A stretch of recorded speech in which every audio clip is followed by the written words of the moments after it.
কথায় বলে মানুষ মানুষের জন্য, জীবন জীবনের জন্য। কিন্তু আজকের দিনে দাঁড়িয়ে অর্থ আর ক্ষমতার প্রলোভন মানুষকে অন্ধ করে দেওয়ায় মানুষ ভুলে যায় মনুষ্যত্ব। সেখানে একেবারে স্রোতের বিপরীতে হাঁটেন দক্ষিণ দিনাজপুরের তপন থানার পুলিশ অফিসার বৈদ্যনাথ বর্মন।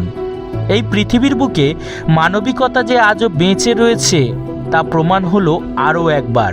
ভোর 5টায় উঠে পায়ে হেঁটে 8 কিলোমিটার পথ পাড়ি দিতে হতো ক্লাস 6-এর কৌশিককে।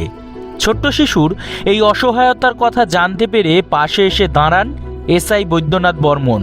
সম্প্রতি সোশ্যাল মিডিয়ায় ভাইরাল হয়েছে এমনই একটি পোস্ট, যেখানে লেখা রয়েছে ক্লাস 6-এর ছোট্ট শিশু কৌশিককে রোজ ভোর 5টায় উঠে 4 কিলোমিটার দূরে পড়তে যেতে হয়।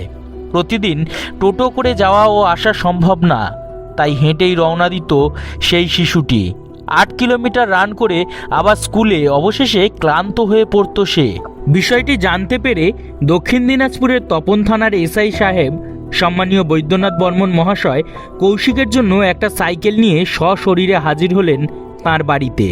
পাশে থাকার বার্তা সহ দিয়ে গেলেন আশীর্বাদ, করালেন মিষ্টি মুখ। এইরকম আচরণ তাকে মুগ্ধ করেছে বলেও পোস্টে জানিয়েছেন পোস্টদাতা। তিনি আরও উল্লেখ করেন, বৈদ্যনাথ বর্মন শুধু একজন পুলিশ অফিসার নন, তিনি একজন সত্যিকারের মানুষও বটে। তিনি ওই অঞ্চলের সমস্ত অর্থনৈতিকভাবে পিছিয়ে পড়া ছাত্রছাত্রীদের পড়াশোনার দায়িত্ব নিজে কাঁধে তুলে নিয়েছেন। তিনি তার মাইনে থেকে প্রচুর বাচ্চাদের বই ব্যাগ কিনে দেন। শুধু তাই নয়, যেখানেই মানুষের বিপদ সেখানেই তিনি ছুটে চলে যান একজন সত্যিকারের মানুষ হিসাবে। প্রচুর বৃদ্ধ বৃদ্ধাকে নিয়ে নিজের গাড়ি করে রাতের গভীর অন্ধকারে হসপিটালে পৌঁছে দিয়েছেন।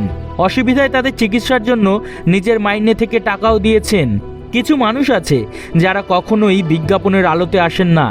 বৈদ্যনাথবাবু সেই ধরনের একজন প্রকৃত মানুষ, যিনি নীরবে নিভৃতে মানুষের উপকার করে চলেছেন। তবে যদি পোস্টদাতার লেখা এই প্রতিটা কথাই সত্যি হয়ে থাকে, তবে নিঃসন্দেহে এই ঘটনা প্রশংসার দাবি রাখে। আজকের দিনে দাঁড়িয়ে যেখানে আমরা কেবলমাত্র নিজেদেরটাই নিয়েই ব্যস্ত হয়ে পড়ি, সেই মাটিতে দাঁড়িয়েই একজন মানুষ অন্যের পাশে দাঁড়ালেন, যিনি পেশায় একজন সরকারি কর্মচারী। হ্যাঁ, সেই সরকারি কর্মচারী যাদের দিকে বারংবার আঙুল তোলা হয়, যে পুলিশের দায়িত্ব কর্তব্য নিয়ে প্রশ্ন ওঠে একাধিক। বহু মানুষ আবার মনে করেন সরকারি চাকরি মানেই মাস গেলে মোটা মাইনে, ব্যাস এটুকুই। কাজকর্ম তাদের দিয়ে বিশেষ হয় না বা তারা করেন না। অপরদিকে সবে ক্লাস 6-এ পড়া কৌশিক তার বেড়ে ওঠা নিতান্তই দরিদ্র পরিবারে। অভাব অনটন সঙ্গী হওয়া সত্ত্বেও সে পিছিয়ে আসেনি। ওই ছোট্ট ছোট্ট পায়ে চলতে চলতে এগিয়ে গিয়েছে কিলোমিটারের পর কিলোমিটার। তবে পড়াশোনাতে ইতি টানেননি। কৌশিকদের জন্যই বোধহয় বলা হয়, শিক্ষা কখনো অর্থের তোয়াক্কা করে না। ছোট্ট ছেলেটা স্বপ্ন দেখে একদিন নিজের পায়ে দাঁড়ানোর, স্বপ্ন দেখে সংসারের হাল ফেরানোর। সত্যি, প্রতিটা মানুষকে তার নিজের জীবনের লড়াইটা নিজেকেই লড়তে হয়।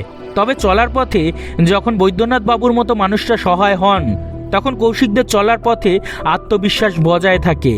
আমাদের আশেপাশে এরকম অনেক কৌশিক রয়েছে, কিন্তু আমরা কেউ তাদের খোঁজ রাখি না। আসলে আমাদের সমাজে বৈদ্যনাথদের বড্ড অভাব। যেদিন থেকে কৌশিকদের পাশে একজন করে বৈদ্যনাথ থাকবে, সেদিন থেকে বোধহয় পৃথিবীটা আরও বেশি সুন্দর হয়ে উঠবে।